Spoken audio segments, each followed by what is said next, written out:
Assalamualaikum warahmatullahi wabarakatuh. Wilujeng enjing kanggo pamirsa sadayana patepang deui sareng simkuring Aji Wijaya Saputra. Simkuring dina waktos ieu bade ngadugikeun sawatara warta anu kantos kajantenan dina saminggon kapengker ieu.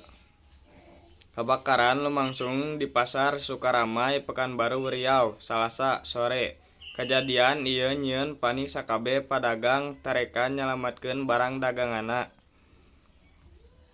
Seuneu anu gede ngabeuleum sakabeh kios jeung toko padagang di lantai dasar.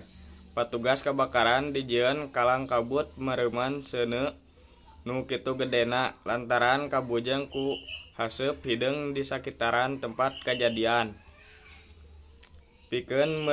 Pikeun mareuman seuneu, patugas kebakaran ngusahakeun ku jalan ngaliwat tembok rohangan nu geus kabeuleum dina lantai dasar. Panyebab kebakaran masih keneh ditalungtik ku Polresta Pekanbaru.